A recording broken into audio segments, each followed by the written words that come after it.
Big Brother Kosova ka treguar vazhdimisht se konfliktet nuk lindin vetëm nga veprimet, por shpesh nga fjalët. Një nga momentet më të forta verbalisht ishte përplasja mes Albës dhe Tonit, ku Alba përdori një gjuhë tepër të ashpër dhe metaforike për të shprehur vendosmërinë dhe zemërimin e saj. Kjo deklaratë, e thënë në kulmin e tensionit, u interpretua nga publiku si shenjë e një konflikti që kishte kaluar nga debati racional në shpërthim emocional. Në thelb, Alba u përpoq të ndërtonte një imazh force dhe dominimi verbal. Ajo e krahasoi veten me diç që nuk reagon me gjeste të vogla apo pasive, por që përballet drejt për drejt dhe pa kompromis me ata që e provokojnë. Kjo lloj gjuhe, edhe pse metaforike, ka ndikim të fortë në një ambient si Big Brother Kosova, ku çdo fjalë amplifikohet nga kamerat dhe nga reagimi i publikut. Konteksti i kësaj deklarate është i rëndësishëm.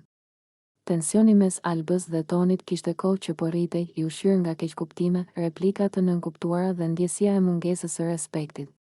Kur konfliktet grumbullohen pa u adresuar në kohë, ato shpërthejnë në forma ekstreme dhe shpesh përmes gjuhës së tepruar. Ky ishte pikërisht rasti ku emocionet morën përparësi ndaj përmbajtjes. Brenda shtëpisë, reagimet ishin të menjëhershme. Disa banorë u stepën nga ashpërsia e fjalëve, duke e parë deklaratën si të panevojshme dhe frikësuese në ton. Të tjerë e interpretuan si reagim impulsiv, të nxitur nga presioni psikologjik i izolimit dhe nga ndjenja se Alba po ndihej e sulmuar ose e nënvlerësuar.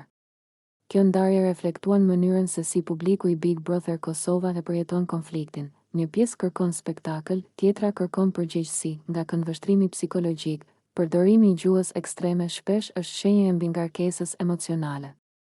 Në një mjedis ku nuk ka hapësirë për t'u larguar, për t'u qetësuar apo për të reflektuar në privatësi, fjalët bëhen mjet shkarkimi. Alba, në atë moment, nuk po fliste vetëm për Tonin, por po artikulonte frustrimin e